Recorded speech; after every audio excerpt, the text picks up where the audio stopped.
Hello friends, welcome to my channel Katha Manthan. आज मैं आप लोगों को केमिस्ट्री का फर्स्ट चैप्टर पढ़ाने जा रही हूँ जिसका नाम सॉलिड स्टेट है। ये 12th का चैप्टर है and it is very important. Mainly इसके न्यूमेरिकल्स आते हैं आईएससी एग्ज़ाम में, तो प्लीज़ कंसंट्रेट ऑन न्यूमेरिकल्स और 1-2 मार्क्स का फिलअप भी आ सकते हैं। तो आप लोग शॉर्ट क्वेश्चंस और न्यूमेरिकल्स पे इस चैप्टर पे ध्यान दीजिएगा। मैं सारे के सारे डेफिनेशंस और डिराइवेशंस जो कि न्यूमेरिकल्स के लिए ज़रूरी है वो मैं आप लोगों को करा दूँगी आज, ठीक है ना। ये मेरा पूरा एक्सप्लेनेशन है चैप्टर के ऊपर, तो हम लोग स्टार्ट करते हैं। Okay, so let's start. Solid state, solid हम लोग स्टार्टिंग में डिस्कस करते हैं कि सॉलिड का डेफिनेशन क्या है। What is solid? It is defined as that form of matter in which the constituent units, atoms, molecules or ions are closely packed and are unable to move. मतलब solid के constituents एक दूसरे से एकदम जुड़े हुए रहते हैं, बहुत हार्डली जुड़े हुए रहते हैं, जिससे कि वो लोग मूव भी नहीं कर पाए, इतना हार्डली वो लोग जुड़े हुए रहते हैं, ठीक है। It possess rigidity and hence a definite shape, इसलिए ये हार्ड होता है और इसका एक डेफिनेट शेप होता है, जैसे कि बुक, कॉपी, पेन, पेंसिल, ये सब क्या आते हैं सॉलिड स्टेट्स के फॉर्म में, मतलब सॉलिड स्टेट में मिलते हैं हम लोगों को। That's why they possess a definite shape, definite size. Now solids are of two types, crystalline solid and amorphous solid. So let's discuss what is crystalline solid. A crystalline solid is a substance whose constituent units are arranged in an orderly fashion which repeats itself over long distances, that is, they have a long range order. Crystalline solids क्या होते हैं? They are perfectly solid. Means उनके जो constituent particle होते हैं वो orderly fashion में सजाए हुए रहते हैं. For example, I am giving you an example. Suppose consider this pencil. आप लोग ये पेंसिल देख सकते हैं ना, इसमें ये जो येलो कलर का पार्ट है ये कहीं पे भी कम येलो, कम ज़्यादा येलो, कहीं पे कोई और कलर नहीं है ना, it is perfectly yellow, this part is perfectly black. So this is a solid having, it is a crystalline solid, I mean to say, which is मतलब बहुत दूर तक सेम तरह का, एकदम एकदम जहाँ पे ना कम ना ज़्यादा, पूरा एकदम डेफिनेट क्वांटिटी में हर एक जगह पे, ठीक है। इसे ही कहते हैं उसका जो ऑर्डरली फैशन है। प्लीज़ आप लोग इस बात पे अटेंशन दीजिएगा, जो भी लाइंस मैंने अंडरलाइन की है, these are very important lines and try to remember this lines, okay. तो ये वाला repeats itself over long distances, that is they have a long range order. For example sodium chloride common salt, नमक हम लोग सबको ही जानते हैं। और आपने ये चीज़ देखा होगा, नमक जब आप एक चम्मच में लेते हैं तो सामने वाला भाग ज़्यादा नमकीन, पीछे वाला भाग कम नमकीन, ऐसा तो नहीं होता। जो सामने जितना नमकीन होता है पीछे भी उतना ही नमकीन होता है। It is orderly fashion, means एकदम परफेक्ट जगह पे perfect constituent. Quartz, copper, diamond. Crystalline solids are anisotropic in nature. That is, their physical properties such as refractive index and conductivity have different values in different direction. अब हम लोग एक चीज़ जानेंगे, एनाइजोट्रोपिक मतलब क्या होता है? They are not same, their properties, their physical properties are not same in each and every part, ठीक है ना। देयर एनाइजोट्रोपिक मतलब किसी पार्ट में रिफ्रैक्टिव इंडेक्स कम तो किसी पार्ट में रिफ्रैक्टिव इंडेक्स ज़्यादा होता है। ऐसा क्यों होता है? थिकनेस के ऊपर डिपेंड करता है। जैसा कि हम लोग काफ़ी बार हम लोग अलग अलग तरह के शीशा को, मतलब एक ही शीशा में देखते हैं ना, कहीं पार्ट में शीशा मोटा हो जाता है तो वो पार्ट पे रिफ्रैक्टिव इंडेक्स बढ़ जाता है। उसी तरीके से they're anisotropic in nature, an मतलब नहीं, आइजो मतलब सेम, तो they are not same in their physical properties at each and every point. It is because they have different arrangement of particles in different direction. They give clean cleavage. What do you mean by clean cleavage? Clean cleavage मतलब क्या होता है कि अगर हम लोग कोई भी सॉलिड को काटेंगे ना तो वो बहुत ही डेफिनेट तरह से कटेगा। सपोज हम लोग अगर एक आलू काटते हैं, हम लोग देखते हैं ना ऐसे करके आलू चलाने पे कितना क्लीनली वो एक साफ एक सरफेस देता है, उसी तरीके से they give a clean cleavage.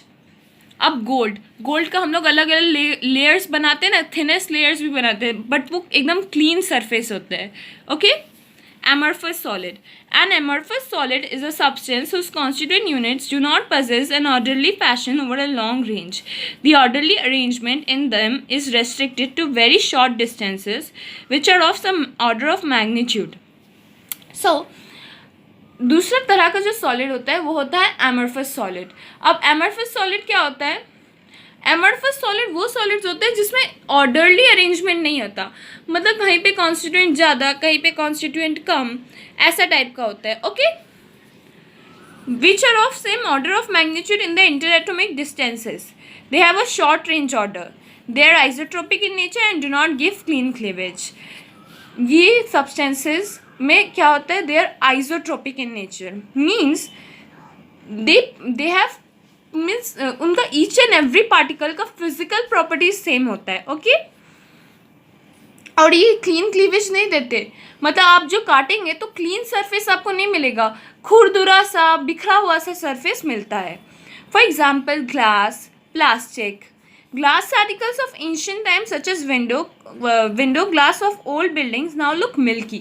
आपने अक्सर देखा है ना पुराने खंडरों वाली बिल्डिंग में जहाँ पे शीशा का मतलब विंडो होता है, वहाँ पे कैसा अजीब सा मिल्की टाइप का लगता है ना glass.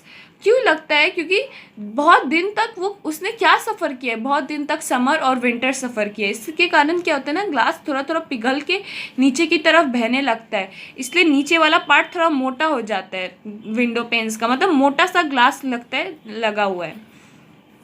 This is because of heating during day and cooling in night, that is annealing over number of years. Glass requires some crystalline character. और इससे क्या होता है, इसके अंदर क्रिस्टलाइन कैरेक्टर आ जाता है. Okay, Crystal lattice. A space lattice is a pattern of points that describes the arrangement of constituent units in a crystal. ना अब crystal lattice क्या होता है मैं आप लोग को बताती हूँ. crystal lattice किसे कहते हैं?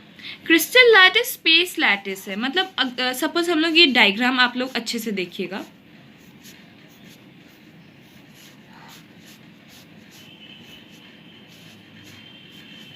ये जो क्यूब है ना, ये क्रिस्टल लैटिस है. आई मीन टू से सिंपल लैंग्वेज हिंदी में आप लोग को बोला जाए तो ढांचा जिसे कहते हैं ये वही है, ढांचा of a solid. Okay, of a crystal.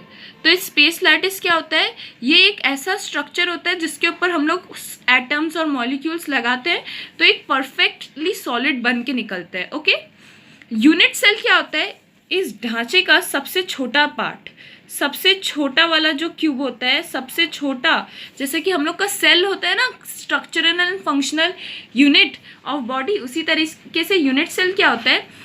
हम लोग का जो सॉलिड है उसका सबसे स्मॉलेस्ट पार्ट होता है. उसको कई जगह मतलब हम लोग इसको रिपीट करते जाते हैं तो जाके क्या बनता है? एक कंप्लीट रिपीटेशन से एक पूरा का पूरा सॉलिड बन के निकलता है. Okay, A unit cell is the smallest repeating unit crystal lattice of a crystal lattice which when repeated again and again in different directions result in a crystal lattice of a given substance. Okay, now we will read different types of unit cell. First one is our primitive unit cell.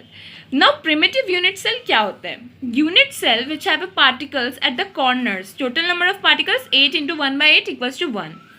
अब primitive unit cell क्या होता है ये देखिए. Primitive unit cell किसे कहते हैं? ये जो सिंपल क्यूब है ना, ये सिंपल क्यूब का ईच एंड एवरी पॉइंट में, इस पॉइंट पे, इस पॉइंट पे, इस पॉइंट पे, इस पॉइंट पे, इस पॉइंट पे, इस पॉइंट पे, इस पॉइंट पे और इस पॉइंट पे जब मॉलिक्यूल्स या एटम्स हम लोग लगाते हैं, then this is what primitive unit cell. Okay, total number of particles इसमें कितने हैं? 8 पार्टिकल्स हैं. ठीक है ना. अब इसके पास एक और आ जाएगा. जब इसके पास एक और आ जाएगा तब क्या होगा?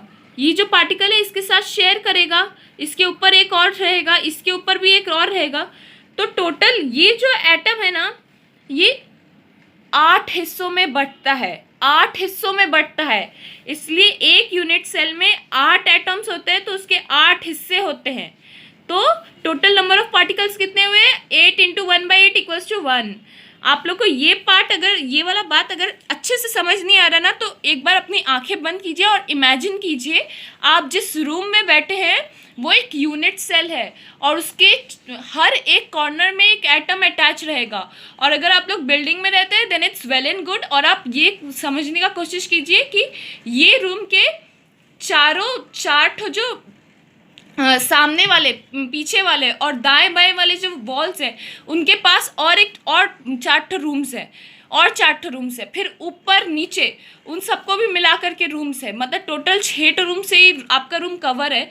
तो आप सोच लीजिए कि आप और हर कॉर्नर में अगर आप एटम लगाएंगे तो वो कितना हिस्सा में डिवाइड होगा। एक एटम 8 हिस्सों में डिवाइड हो जाता है, तो 8 एटम्स है टोटल, वो 8 हिस्सों में बटे, तो टोटल कितने हुए 8 into 1/8 equals to 1। Okay, now body centred unit cell. Body centred unit cell क्या होता है? बॉडी सेंटर्ड यूनिट सेल एकदम सिंपल चीज़ है। वो क्या है? वो प्रिमिटिव यूनिट सेल जो होता है ना आपका, प्रिमिटिव यूनिट सेल के चारों कोनों के साथ, इन सब कोनों के साथ उसका एक ठो यूनिट सेल बीच में रहता है, एकदम मिडिल में भी एक ठो यूनिट सेल रहता है, and that is what your body centred unit cell. Okay, तो unit cell which have particles at the corner and 1 at the body center. Total number of particles फिर कितने हुए? 8 इंटू 1/8 प्लस 1 इक्वल्स टू 2। अब मैं एक बात आपको बता देती हूँ, ये जो रूम के जो बीचों बीच जो एटम है, एक बात बताइए, वो क्या किसी से भी शेयर हो रहा है? नहीं हो रहा ना, वो पूरा तो रूम के एकदम सेंटर में है, सिर्फ और सिर्फ रूम के अंदर रहता है। तो इसलिए 8 इंटू 1/8 प्लस 1 इक्वल्स टू 2। 2 ठो total number of cells atoms रहते हैं बॉडी सेंटर्ड यूनिट सेल में। Now what is face centred unit cell? वैसे ये सब डायग्राम्स जो भी मैं एक्सप्लेन कर रही हूँ, आप अपने बुक में खोजिएगा, आप लोग को मिल जाएंगे, एंड यू विल, मतलब आपको एकदम आराम से परसीव करने पे समझ में आएगा कि क्या मैं एक्चुअल में बताने की कोशिश कर रही थी। Face centred unit cell which have particles at the corner and on the faces. अब ये जो है ना, ये फेस सेंटर्ड यूनिट सेल भी कुछ प्रिमिटिव यूनिट सेल की तरह ही है, खाली इसमें क्या होता है ना, इसमें ये कॉर्नर्स के साथ साथ ये जो फेसेस है ना, ये फेसेस पे भी एक यूनिट सेल रहता है। जैसे इस फेस पे, फेस ए पे एक ठो, फेस बी पे एक ठो, फेस सी पे एक ठो, इस तरह से 6 फेसेस पे 6 ठो सेल रहते हैं। तो टोटल नंबर ऑफ सेल्स कितने हुए? 8 into 1/8 plus 6 into 1/2 equals to 1 plus 3 equals to 4। Now यहाँ पे 6 ठो फेसेस पे 6 ठो जो एटम्स है, मैंने कहा था ना, प्लीज़ इमेजिन कीजिए कि आपके रूम के पास वाले रूम में भी है। तो इस जगह पे अगर आप एक बॉल रखेंगे तो उस रूम में भी आधा बॉल जाएगा, इस रूम में भी आधा बॉल रहेगा। तो फिर तो 6 जो एटम्स है जो फेसेस पे हैं, उसका 1/2 कितना हुआ? 3। तो 1 प्लस 3 इक्वल्स टू 4। ठीक है ना? Now what is tetrahedral void? Tetrahedral void, देखिए मैं एकदम सिंपली आप लोग को समझा देती हूँ कि टेट्राहेड्रल वॉइड किसे कहते हैं। ये एक एटम है, ये एक एटम है, अब ये एक एटम है, ठीक है ना? अब ध्यान से समझिएगा, ये तीनों के ऊपर जब मैं एक और बैठाती हूँ तो इन चारों के बीच में एक गड्ढा रह जाता है, उस गड्ढे को टेट्राहेड्रल वॉइड कहते हैं। ठीक है ना? इन तीनों के बीच में ये जो स्पेस रहा, इसके ऊपर मैंने एक और एटम बैठा दिया, तो बीच में एक जो खाली स्पेस बचा रहा, उसे क्या कहेंगे? उसे हम लोग कुछ इस तरह से, ये देखिए, ये तीनों जो है, ये चीज़ दिख रहा है ना, इसके ऊपर मैंने ये ऐसे बैठा दिया, तो इसके बीच में जो वैकेंट स्पेस रह गया उसको टेट्राहेड्रल वॉइड कहते हैं। इसको टेट्राहेड्रल वॉइड क्यों कहते हैं? क्योंकि ये 4 एटम्स के सराउंडिंग से बनता है, इसलिए इसे टेट्राहेड्रल वॉइड कहते हैं। An empty space among 4 spheres having tetrahedral arrangement is called tetrahedral void. In a closed packed structure of n spheres, there are 2 n tetrahedral voids. अब देखिए, मैंने जैसा कि आपको समझाया कि टेट्राहेड्रल वॉइड किसे कहते हैं, उसी तरीके से आप समझने का कोशिश कीजिए कि सपोज ये एक लेयर है, ठीक है ना, ये एक लेयर है सॉलिड्स का, ठीक है। इसके ऊपर एक और लेयर जब बनेगा, इसके ऊपर एक और लेयर जब बनेगा, तब जाके टेट्राहेड्रल वॉइड बनता है। तो ठीक ऊपर और ठीक एक भी एटम के ठीक नीचे और ठीक ऊपर, मतलब एक एटम के साथ 2 टेट्राहेड्रल वॉइड ज्वाइन रहते हैं। इसका मतलब अगर कोई पैक्ड स्ट्रक्चर में n, let we consider it to be n atoms रहे, तो टोटल नंबर ऑफ वॉइड्स कितने होंगे? दुगने होंगे, एक ऊपर एक नीचे सब एटम्स के साथ। Then there will be 2n tetrahedral voids. ठीक है, वॉइड मतलब खाली space. Now what is octahedral void? Octahedral void, the vacant space formed by 2 equilateral triangle apices with apices in opposite direction. In a closed packed structure of n sphere, there are n octahedral voids. अब देखिए, ये आप लोग को diagram आप book से please ज़रूर देखिएगा, वरना मेरे इतने एक्सप्लेन करने पे भी शायद कुछ ना समझ आए। तो ये जो वॉइड है, ठीक है, फिर इसके साथ ये वाला वॉइड, ये दोनों को मैंने एक दूसरे के ऊपर रखा, ठीक है ना।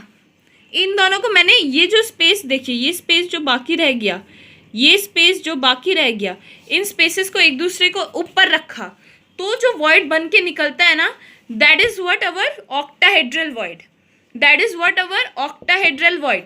तो यहाँ पे दो लेयर को मिला करके एक ठो वॉइड बनता है, मतलब एक एटम के साथ एक वॉइड जुड़ा हुआ है। देयरफॉर इन कोई भी क्लोज पैक्ड स्ट्रक्चर में अगर n स्पीयर्स है तो उनके साथ वॉइड कितने होंगे, n होंगे। ओके कि आप लोग सॉलिड स्टेट के सारे न्यूमेरिकल्स करके रखेंगे, और जो भी प्रॉब्लम होगा वो मुझे कमेंट्स में प्लीज़ ज़रूर भेजिएगा, क्योंकि it is an important chapter carrying 2 to 4 marks in your ISC exams. Okay friends, so thank you for visiting my channel and keep studying. Okay, bye.